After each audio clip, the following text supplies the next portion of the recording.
Hello વિદ્યાર્થીઓ, કેમ છો? દરેક વિદ્યાર્થીઓ ખૂબ જ સારા હશો અને દરેક વિદ્યાર્થીને very good morning.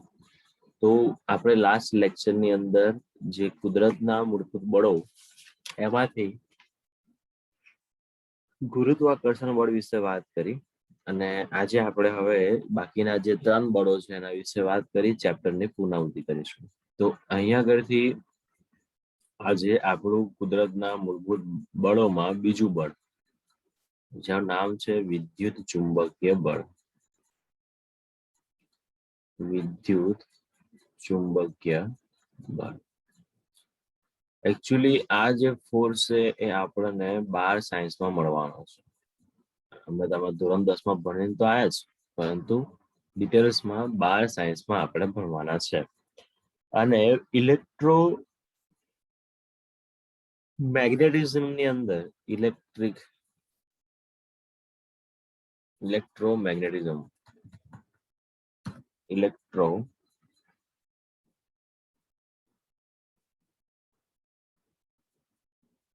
Magnetic force. ચલો, આ બંને ફોર્સ અલગ અલગ છે. આમાં આપણા જે મહાન સાયન્ટિસ્ટ એટલે કે જે આઈન્સ્ટાઈન છે, એ જ્યારે વિદ્યુતીય બળ અને ચુંબકીય બળને અલગ કરવાનો પ્રયત્ન કર્યો, પરંતુ એ અલગ ના પાડી શક્યા. તો એવો ફોર્સ એટલે આપણે વિદ્યુત ચુંબકીય ફોર્સ. આ બંને જણ એકબીજાની અંદર જ હોય છે. વિદ્યુતીય બળ પહેલા આવે, એના પછી ચુંબકીય બળ આવે. ચલો ક્લિયર? તો આની અંદર કઈ કઈ વસ્તુઓ યાદ રાખવાની, તો સહેજ હું પોઈન્ટ લઈ લઉં જેથી મને સમજવાની મજા આવે. સપોઝ માન લો મારે એટલા બધા પોઈન્ટ લેવા. ચાલો,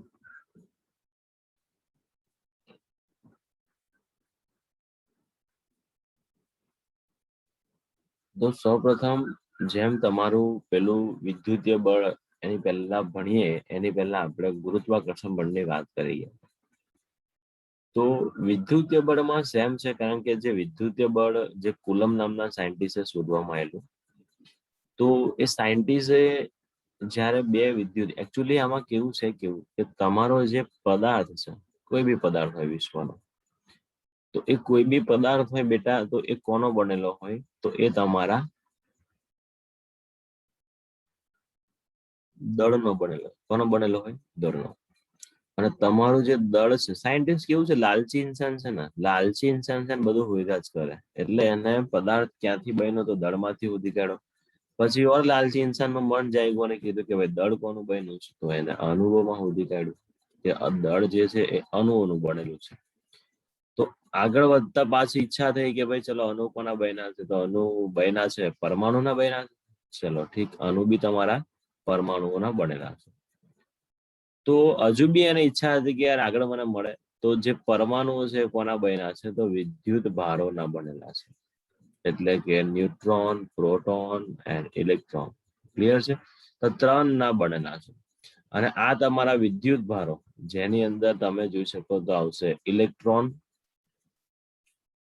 બીજા નંબર પર આવશે પ્રોટોન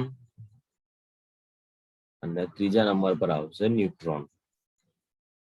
3 વિદ્યુત ભારો છે કયા કણના બનેલા છે? તો એ ક્વાર્ટઝ કણના બનેલા છે. કના બનેલા છે? ક્વાર્ટઝ કણ. તો આ થોડું ધ્યાન રાખવું છેલ્લો, કારણ કે એ પ્રશ્ન પૂછાયેલો છે, તો અહીંયા આગળ થોડું ધ્યાન રાખવું. આઈએમપી છે, બરોબર. તો આ રીતે છે, મતલબ કે આખી જે ચેનલ છે હું તમને એક્સપ્લેન કરી કે ભાઈ માણસ એક તો લાલચી માણસ, બધી વસ્તુ હોતો ગયો, છેલ્લે ક્વાર્ટઝ કણ ઉપર પહોંચેલો છે. પરંતુ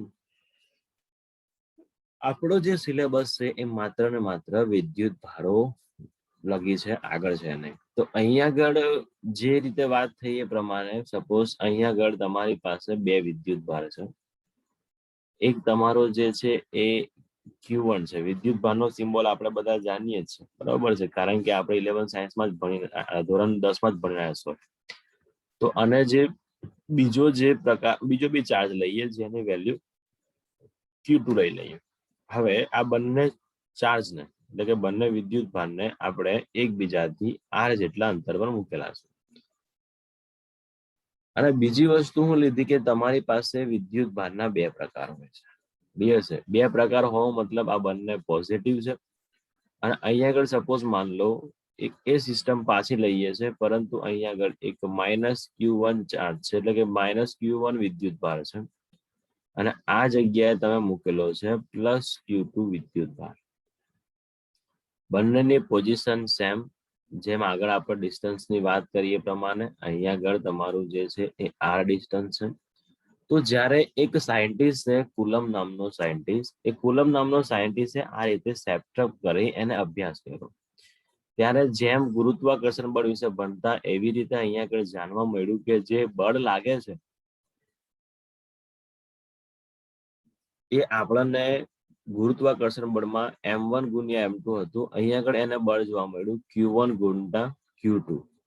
અને બીજું અંતર ઉપર બી ડિપેન્ડ હતું, એ ડાયરેક્ટલી સમપ્રમાણમાં આવ્યું 1/r². એટલે કે જ્યારે સમીકરણ નંબર 1 અને સમીકરણ નંબર 2 ના આધારે બે વિદ્યુત ભારો એકબીજાને બળ લગાડશે, જેની વેલ્યુ આવશે સમપ્રમાણ અહીંયા આગળ q1 q2 ના છેદમાં r². આટલું સૂત્ર આવ્યું. ચલો ક્લિયર છે કે નહીં? ક્લિયર બેટા આટલું? ઠીક. હવે આની અંદરથી તમને યાદ છે કે જ્યારે બી સમપ્રમાણ દૂર થાય તો અચળાંક દાખલ થાય, તો આ સૂત્ર તમારે 12 સાયન્સનું પહેલું છે, F = K Q1 Q2 upon r². તો સેમ ટુ સેમ પેલા ફોર્સ જેવું જ છે. જે તમે વિદ્યુતીય બળમાં જે ભણવા જઈ રહ્યા છો એનું બળ તમે લગભગ સેમ ટુ સેમ એવું ના કહી શકાય, પરંતુ ખાલી થોડો ડિફરન્સ છે. એક ત્યાં એ વસ્તુ આની ઉપર ડિપેન્ડ હતી. કોની ઉપર? ગુરુત્વાકર્ષણ બળ દળ ઉપર ડિપેન્ડ હતું. અને જ્યારે વિદ્યુતીય બળ વિદ્યુત ભારો ઉપર ડિપેન્ડ છે. તો આની ઉપરથી થયું શું બેટા કે જ્યારે તમને ખબર છે કે ચુંબક જે ભણ્યા તમે, ચુંબકની અંદર બે સમાન ધ્રુવ એટલે કે ઉત્તર ધ્રુવ અને ઉત્તર ધ્રુવ નજીક લાવવામાં આવે તો ચુંબક એકબીજાથી દૂર ભાગશે. તો અહીંયા આગળ તમે જોઈ શકો છો કે આ બંને પ્લસ હોવાથી આ કેવા છે? સજાતીય છે. કેવા છે? સજાતીય. તો સજાતીય આને આ Q2 છે એ આને પસંદ નહીં કરે તો એ આ બાજુ ધક્કો મારશે, અને Q1 છે આ બાજુ ધક્કો, આ બાજુ Q1 છે એ બી તો પ્લસ છે, અને Q2 છે એ બી તો કેવો છે? બંને સમાન છે. તો એ એકબીજાને પસંદ નહીં કરે. તો અહીંયા આગળ તમારું લાગશે બળ અપાકર્ષણ. તો અહીંયા આગળથી બળ અલગ પડે છે, કારણ કે ગુરુત્વાકર્ષણ બળ છે તો આકર્ષી બળ છે. તો પછી ખબર પડ્યું કે ભાઈ આ રીતે કોઈ એક અલગ નવો ફોર્સ હશે, અને એ ફોર્સને આપણે અહીંયા આગળ વિદ્યુતીય બળ તરીકે ઓળખવાના છીએ. હવે આ માઇનસ છે અને આ પ્લસ છે, તો આ બંને કેવા થયા? વિજાતીય થયા. કેવા થયા? વિજાતીય. તો હંમેશા બેટા મેરેજ જે છે છોકરા અને છોકરી વચ્ચે જ થાય. તો અહીંયા આગળ આ સપોઝ બંને અલગ અલગ છે, માઇનસ ને પ્લસ છે, તો આ માઇનસ વાળો જે છે એ પ્લસ ને પોતાની તરફ આ રીતે ખેંચી લેશે. ચલો ક્લિયર છે કે? અને એવી જ રીતે આ Q2 વાળો છે જે આ Q1 ને પોતાની તરફ ખેંચશે. તો આનો બળ આ બાજુ લાગે છે. અને આ કેવું બળ છે? તો તમારું આકર્ષી પ્રકારનું બળ. કેવું છે? આકર્ષી એટલે કે આકર્ષણ. તો કંઈક આવું થાય છે અહીંયા આગળ. તો અહીંયા આગળથી કયા પોઈન્ટ યાદ રાખવાના છે? તો પહેલો પોઈન્ટ યાદ રાખવાનો છે કે જેમ અહીંયા આગળ તમારું જે વિદ્યુતીય બળ છે, વિદ્યુતીય બળ એ માત્ર વિદ્યુત ભારિત કણો પર આધાર રાખે છે. કણો પર આધાર રાખે છે. આ પહેલો પોઈન્ટ. બીજો નિયમ શું આવશે અહીંયા આગળ કે જ્યારે સજાતીય વિદ્યુત ભારો એટલે બંને સમાન હોય, માઇનસ તો માઇનસ, પ્લસ તો પ્લસ. જો સજાતીય વિદ્યુત ભારો હોય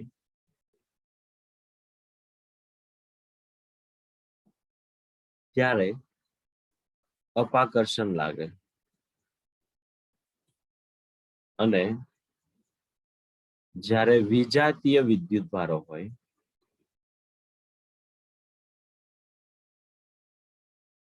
ત્યારે આકર્ષણ લાગે છે.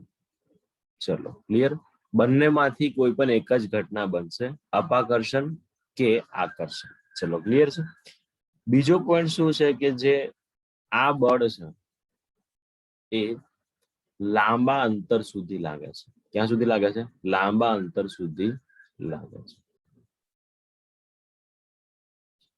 ત્રીજો પોઈન્ટ શું છે કે જ્યારે તમારો વિદ્યુત ભાર, ધ્યાન રાખજો, એ ગતિ કરે ત્યારે તેમાં રહેલા વિદ્યુત ભારો ચુંબકીય બળ અનુભવે છે. જ્યાં સુધી તમારો વિદ્યુત ભાર સ્થિર છે ત્યાં સુધી એ ચુંબકીય બળ બનાવશે નહીં. પરંતુ જ્યારે તમારો વિદ્યુત ભાર છે, એટલે તમે ભણી આવ્યા ધોરણ 10 ની અંદર કે ઇલેક્ટ્રોન છે એ જ્યારે ગતિ કરતો હશે તો ત્યારે તમારા તારની અંદર વિદ્યુત પ્રવાહ બનશે, અને વિદ્યુત પ્રવાહને કારણે તમે ધોરણ 10 ની અંદર વિદ્યુત પ્રવાહની ચુંબકીય અસરો ભણ્યા કે જ્યારે તમારો વિદ્યુત ભાર છે જો ગતિ કરશે તો અને તો જ વિદ્યુત પ્રવાહ બનશે, અને વિદ્યુત પ્રવાહ બને તો તારની આજુબાજુના વિસ્તારમાં ચુંબકીય ક્ષેત્ર ઉત્પન્ન થઈ જાય છે. ચલો ક્લિયર છે. પછી શું કહી શકાય કે અહીંયા આગળથી ઇટ્સ વેરી ઇમ્પોર્ટન્ટ પોઈન્ટ, ગુરુત્વાકર્ષણ બળ કરતા, જેને આપણે વિશ્વનું સૌથી નબળું બળ બોલ્યા હતા, ગુરુત્વાકર્ષણ બળ કરતા વિદ્યુત ચુંબકીય બળ 10⁻36 ગણું વધારે છે. લો, કેટલા ગણું વધારે છે પહેલા? 10⁻1 નહીં, 10⁻2 નહીં, 10⁻3 નહીં, 10⁻36 ગણું. It is a very very high. Clear?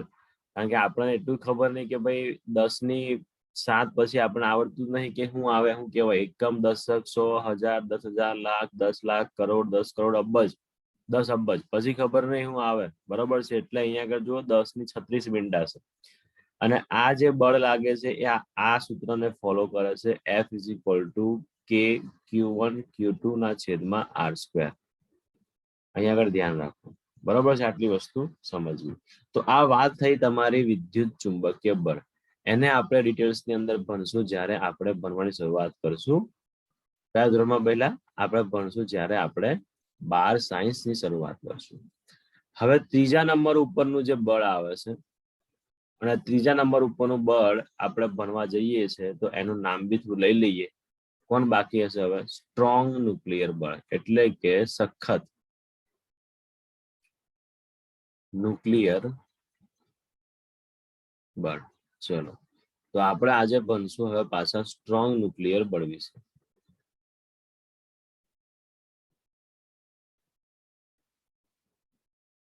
ચલો, હું લાઈન લઈ લઉં છું.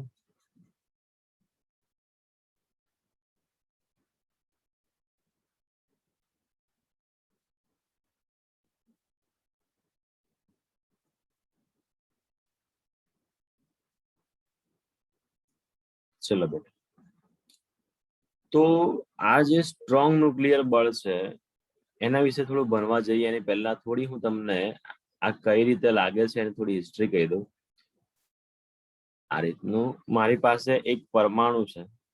બરોબર છે? આ શું છે? મારી પાસે એક પરમાણુ છે. તો આ પરમાણુની અંદર એક નાનો અમથો પોઈન્ટ આવે જેને હું ન્યુક્લિયસ કહીશ. હું કહીશ, મેં એને ન્યુક્લિયસ કહીશ. તો સપોઝ આપણે એવું જ માની લઈએ કે આ પરમાણુ નથી, આ તમારું ન્યુક્લિયસ છે. શું છે? ન્યુક્લિયસ. તો પરમાણુની અંદર તમારું ન્યુક્લિયસ આવે, અને ન્યુક્લિયસમાં તમારા બે ભાઈઓ રહેતા હોય. એક છે તમારો પ્રોટોન અને બીજું તમારું છે ન્યુટ્રોન. તો પ્રોટોન નામની એક પ્રજાતિ ત્યાં રહેશે અને એક ન્યુટ્રોન નામની એક પ્રજાતિ રહે છે. સાહેબ સમાજ તો અહીં ભણાવતા? ના ભાઈ, ના ના. ઠીક. તો અહીંયા આગળ proton proton, neutron neutron, neutron proton. બરોબર છે? આ રીતે. તો આ બંને જન કણો વચ્ચે એક બળ લાગે છે. એટલે કે એવું કહી શકાય કે જો મારી પાસે એક પ્રોટોન અને બીજો બી એક પ્રોટોન કણ છે, એની અંદર આ બળ જે છે ને એ ફેવિકોલ જેવું કામ કરે. ન્યુક્લિયસમાં જે સ્ટ્રોંગ ન્યુક્લિયર બળ છે એ ફેવિકોલ જેવું કામ કરે. તો આ બંને જે કણો છે એને ચીપકી રાખશે. જેમ કે પ્રોટોનની વિશે વાત થઈ ગઈ, પ્રોટોન ન્યુટ્રોન બી હશે, તો એને બી પોતે શું કરશે? અહીંયા આગળ આકર્ષણ પ્રકારનું બળ લગાડશે. એવી જ રીતે જો તમારા અહીંયા આગળ ન્યુટ્રોન હશે તો એને બી કયું બળ લગાડશે? પોતે આકર્ષણ બળ લગાડશે. ક્લિયર? તો આ બધી વસ્તુ ન્યુક્લિયસ ની અંદર થાય છે. તો પહેલો જે આનો પોઈન્ટ છે એ પહેલો પોઈન્ટ તમારો કયો આવશે અહીંયા આગળથી કે જે આ બળ છે એ કુદરતના મૂળભૂત બળોમાં સૌથી પ્રબળ એટલે કે સખત બળ છે. It is a very high force. ચલો, એટલે તો જ્યારે આપણે ન્યુક્લિયસ ને તોડીએ છીએ તો આપણને એકદમ પ્રચંડ એનર્જી મળતી હોય છે. ચલો ક્લિયર? કારણ કે મેં તમને પકડી રાખું અને તમે લોકો બહુ જ બળ લગાડો મેં તમને નથી છોડતો, પરંતુ તમને મેં સડનલી છોડ દઉં તો તમે એકદમ ફાસ્ટ ત્યાંથી ગતિ કરશો. ચલો ક્લિયર? એવું જ અહીંયા કંઈક છે. કારણ કે જે ન્યુક્લિયર બળ જે છે એ સ્ટ્રોંગ ન્યુક્લિયર બળ એ બધા જે પ્રોટોન ન્યુટ્રોન છે ને એટલા બધા જકડી રાખે છે, કારણ કે વિશ્વનું સૌથી સ્ટ્રોંગ ફોર્સ છે. અને એમાંથી જયારે એ બહાર નીકળશે તો એમની જે ગતિ ઉર્જા હશે બેટા બહુ જ ફાસ્ટ હશે. ચલો ક્લિયર? પરંતુ આની અંદર ખાસ ધ્યાન રાખવા જેવી બાબત એ છે કે આ જે બળ છે એ સૂક્ષ્મ એટલે કે માત્ર નાના અંતરો માટે જ લાગુ પડે છે.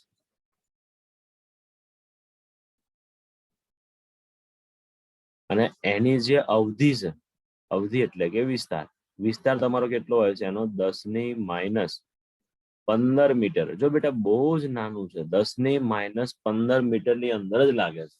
જો બાકી મોટી દુનિયામાં બી લાગતું હોય તો વિચાર લો કે આ દુનિયાનું સૌથી સખત બળ છે. ગુરુત્વાકર્ષણ બળનો જ આપણને ખાલી અહેસાસ થાય છે તો એની કરતા વિદ્યુતીય બળ તો તમારું 10⁻36 ગણું વધારે છે. ચલો ક્લિયર? તો આ જે બળ જે છે એ ખૂબ સૂક્ષ્મ વિસ્તારમાં લાગુ પડે. આ બળનું મૂલ્ય વિદ્યુત ચુંબકીય બળ કરતા 100 ગણું વધારે છે. ચલો ભાઈ જોઈ લો, અહીંયા આગળ જે સ્ટ્રોંગ ન્યુક્લિયર બળ છે એ તમારા વિદ્યુત ચુંબકીય બળ કરતા બી કેટલું વધારે છે? 100 ગણું વધારે છે. ચલો ક્લિયર? ઓકે. પછી એવું કહી શકાય કે અહીંયા આગળ બધા જે ન્યુટ્રોન અને જે ન્યુટ્રોન વચ્ચે જે બળ લાગે એટલું જ બળ અહીંયા આગળ ન્યુટ્રોન અને પ્રોટોન વચ્ચે બી લાગશે, અને એટલું જ બળ અહીંયા આગળ પ્રોટોન અને પ્રોટોન વચ્ચે બી લાગશે. એનો મતલબ કે દરેક ભાઈઓ સાથે આ એક માં છે કે જે દરેક છોકરાઓ સાથે પોતાનો વ્યવહાર છે એ સમાન રાખતી હોય છે. એટલે કે અહીંયા આગળ કોઈની પાસે મતભેદ છે નહીં. ચલો ક્લિયર? તો આ બધા વચ્ચે સમાન પ્રકારનો ફોર્સ જે લાગશે એ આપણો ન્યુક્લિયર બળ છે. જે ફેવિકોલ જેવું કામ એટલે કે ચીપકવાનું કામ કરાવે છે. સૌથી મેન ઇમ્પોર્ટન્ટ પોઈન્ટ કહી શકાય કે આ બળનો અનુભવ એ ઇલેક્ટ્રોન નામનું પ્રાણી નહીં ઇલેક્ટ્રોન નામનો જે વિદ્યુત ભાર છે ઇલેક્ટ્રોન અનુભવતો નથી. આ બળનો અનુભવ એ ઇલેક્ટ્રોન કરી શકતો નથી. આ પ્રશ્ન યાદ રાખજો, કારણ કે આ બળ છે ન્યુક્લિયસ ની અંદર લાગે છે. ન્યુક્લિયસ ની અંદર ઇલેક્ટ્રોન હોતા નથી. વાસ્તવમાં કેવું હોય છે? આ જે તમારો પરમાણુ હોય અને પરમાણુની અંદર નાનો અમથો ભાગ હોય જેને આપણે આ પરમાણુ છે, અને આ જે નાનો અમથો ભાગ છે એને આપણે બોલીએ છીએ ન્યુક્લિયસ. તો આ જે ન્યુટ્રોન પ્રોટોનની અને જે સ્ટ્રોંગ ન્યુક્લિયર બળની જે વાત થઈ રહી છે એ તમારો ક્યાં છે? તો બટાઈ ન્યુક્લિયસ ની અંદર છે. તમારો ઇલેક્ટ્રોન ક્યાં હોય છે? તો ન્યુક્લિયસ અને પરમાણુની છેલ્લી બાઉન્ડ્રીની વચ્ચેનો જે આ ગેપ છે, આ બધા જે ગેપ છે, તો એ ગેપની વચ્ચે એટલે કે આ જે ખાલી ભાગ દેખાઈ રહ્યો છે ને એની આજુ મતલબ ત્યાં હોય છે. ચલો ક્લિયર છે આટલી વસ્તુ? ઓકે. તો આ તમારું વાત થયું આગળ સ્ટ્રોંગ ન્યુક્લિયર બળ. અને હવે આપણે લાસ્ટ એન્ડ ફાઇનલ બળ જોઈશું જેનું નામ છે વીક ન્યુક્લિયર બળ.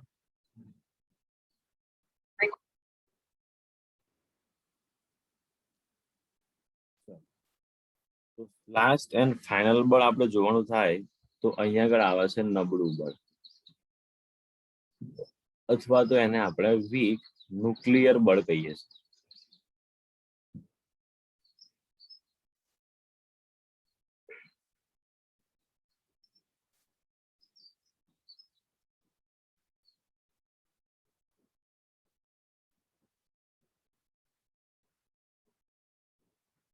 ચલો આમાં થોડું સમજો, બહુ મજા આવશે આની અંદર, કારણ કે કઈક યુનિક છે, મજા આવે એમ છે આની અંદર.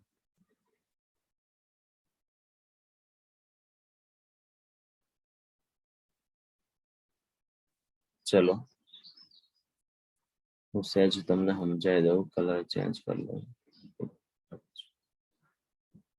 અહીંયા આગળ મારી પાસે એક પદાર્થ છે અને આ એક એવો પદાર્થ છે કે જેનું નામ છે એ પોતે રેડિયો એક્ટિવિટીનો ગુણધર્મ ધરાવે. એનો ગુણધર્મ ધરાવે તો આ એક મારો એવો પદાર્થ છે કે જે પોતે રેડિયો એક્ટિવિટી નો ગુણધર્મ દર્શાવે છે. ચલો હવે રેડિયો એક્ટિવિટી નો ગુણધર્મ એનો મતલબ શું સાહેબ એ સમજાવો. બેટા રેડિયો એક્ટિવિટી નો ગુણધર્મ કેવો હોય કે એની અંદર જે મટીરિયલ હોય છે એમાં ન્યુટ્રોન અને તમારા જે પ્રોટોનની સંખ્યા હોય છે તે અસમાન, જેને કારણે આ તમારું તત્વ એ અસ્થાયી, કેવું હોય? અસ્થાયી. તો વિશ્વની અંદર કોઈ બી વસ્તુ છે પોતે સ્થાયી થવા માટે પ્રયત્ન કરતી હોય છે. તો અહીંયા આગળ જે આ રેડિયો એક્ટિવ ગુણધર્મ ધરાવતો પદાર્થ છે એમાં તમે એક્ઝામ્પલ તરીકે યુરેનિયમ છે, આગળ તમે બધું ભણશો જ, તમારું થોરિયમ છે, પ્લુટોનિયમ છે. તો આ બધા કેવા તત્વો છે કે જેની અંદર ન્યુટ્રોન અને પ્રોટોનની સંખ્યા વચ્ચે બહુ જ અસમાનતા છે. એટલે કે આખું મટીરિયલ કેવું છે? અસ્થાયી છે. અને એ પોતે સ્થાયી થવા માટે શું કરે છે? એમાંથી ધીરે અનુગ્રહ, કોઈ વસ્તુ ખબર નહીં, એમાંથી આલ્ફા કણ છે, એક કણ છે આલ્ફા કણ, જેનો વિદ્યુત ભાર તમારે યાદ રાખવાનો છે. આલ્ફા કણનો વિદ્યુત ભાર હંમેશા યાદ રાખજો, બહુ જ કામ લાગવાનો છે. +2 ઇલેક્ટ્રોન બરાબર હોય છે. પછી એમાંથી બીટા કણ છે, આલ્ફા કણને બહાર ફેંકશે, બીટા કણને બહાર ફેંકશે, અને આ જે બીટા કણ છે એનું જ આપણે કામ છે. અને એની અંદર તમારો જે વિદ્યુત ભાર હોય છે એનો વિદ્યુત ભાર આ યાદ રાખજો. આલ્ફા કણનો અને બીટા કણનો વિદ્યુત ભાર કેટલો હોય છે? તો આનો હોય છે -1 ઇલેક્ટ્રોન. અને બીજું હોય છે ગામા વી કિરણ. તો ગામા વી કિરણ એક પ્રકારનું વિદ્યુત ચુંબકીય તરંગ છે, જે આપણે મોબાઈલની અંદર જે સિગ્નલ માટે યુઝ કરીએ છીએ તો એ બધા વિદ્યુત ચુંબકીય તરંગ છે. એવી રીતે ગામા વી કિરણ બી એક વિદ્યુત ચુંબકીય તરંગ છે. અને આનો વિદ્યુત ભાર પૂછાયેલો છે અને બીજો ઉપરનો પૂછાયેલો છે. આનો વિદ્યુત ભાર હોય છે 0. વી કિરણમાં ક્યારે વિદ્યુત ભાર હોતો નથી. તો આટલું થોડું યાદ રાખવું. હવે આપણે અહીંયા આગળ કામ કોનું છે? આપણે અહીંયા આગળ કામ છે અહીંયા આગળ બીટા બેન. કોનું કામ છે? બીટા. હવે સમજો. ચલો ક્લિયર. હવે શરૂઆત કરું. શું કે છે સમજી ગયા તમે આટલી વસ્તુ? તો અહીંયા આગળ ધ્યાન રાખો કે બીટા કણોના ઉત્સર્જન દરમિયાન, ધ્યાન રાખજો, ઉત્સર્જન એટલે કે બહાર નીકળવા દરમિયાન ન્યુક્લિયસ માંથી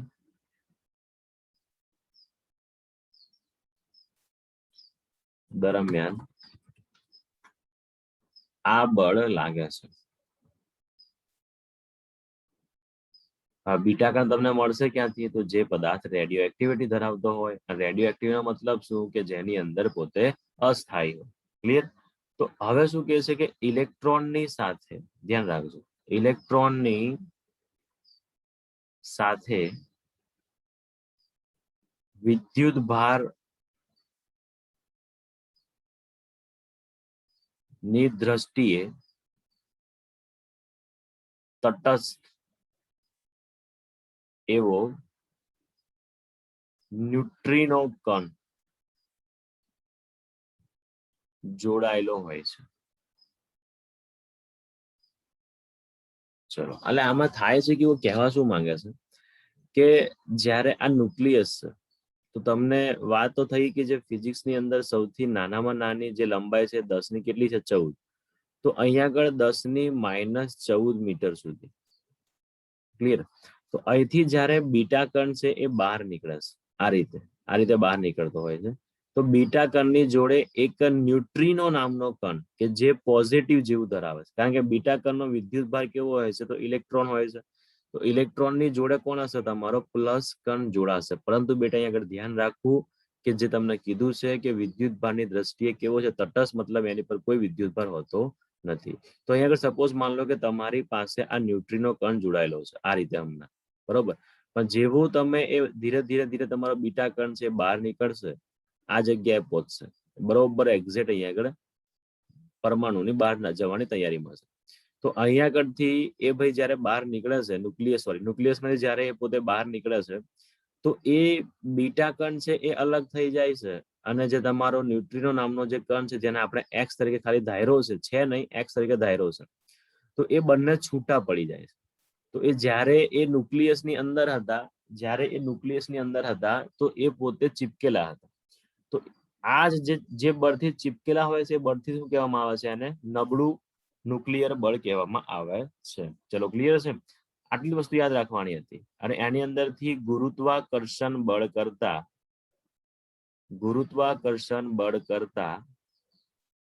આ બળ પ્રબળ છે, જ્યારે વિદ્યુત ચુંબકીય બળ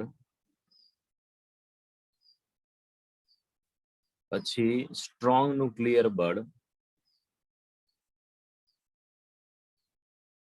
બળ કરતા નબળું છે. ચલો, જે આ બળ જે છે એની અવધિ બી ખૂબ જ નાની છે. એની અવધિનો વિસ્તાર 10⁻15 મીટરના ક્રમનો હોય છે.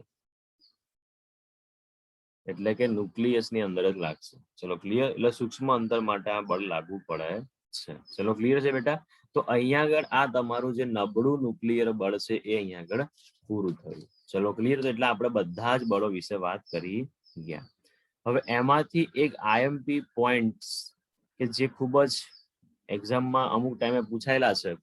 તો જો અહીંયા આગળ મેં લખું કે એફ સ્ટ્રોંગ ન્યુક્લિયર બળ, અને અહીંયા આગળ મેં લખું એફ વિદ્યુત ચુંબકીય બળ, અહીંયા આગળ મેં લખું છું એફ વીક બળ, અને અહીંયા આગળ લખું છું મેં એફ ગુરુત્વાકર્ષણ બળ. તો બેટા આમાંથી સૌથી સ્ટ્રોંગ કોણ આવશે? તો સ્ટ્રોંગ ન્યુક્લિયર બળ. અહીંયા આગળ પછી વિદ્યુત ચુંબકીય બળ, અને પછી વીક ન્યુક્લિયર બળ, અને છેલ્લે તમારું કોણ આવશે? તો ગુરુત્વાકર્ષણ બળ. તો સૌથી સ્ટ્રોંગ તમારું કોણ છે? સૌથી સ્ટ્રોંગ તમારું છે અહીંયા આગળ સ્ટ્રોંગ ન્યુક્લિયર બળ. જો મેં સ્ટ્રોંગ ન્યુક્લિયર બળને 1 માનું, ચલો ક્લિયર છે કે નહીં? તો આ તમારું વિદ્યુત ચુંબકીય બળ કેટલું હશે? તો યાદ કરો કે જે સ્ટ્રોંગ ન્યુક્લિયર બળ છે એ વિદ્યુત ચુંબકીય બળ કરતા કેવું આવશે બેટા? તો એ 100 ગણું ઓછું હશે કે નહીં હોય? તો 1/100, એટલે કે 10⁻² લઈ શકો. એવી રીતે તમને યાદ છે મેં આ બધી વસ્તુ એકની સાપેક્ષે લઈ રહ્યો છું. એની સાપેક્ષે લઈ રહ્યો છું મેં અહીંયા આગળ એકની સાપેક્ષે લઈ રહ્યો છું. અને જ્યારે સ્ટ્રોંગ ન્યુક્લિયર બળ 1 હોય તો એ દરમિયાન તમારું જે વીક ન્યુક્લિયર બળ છે એ 1/10³ ગણું ઘટેલું હોય છે.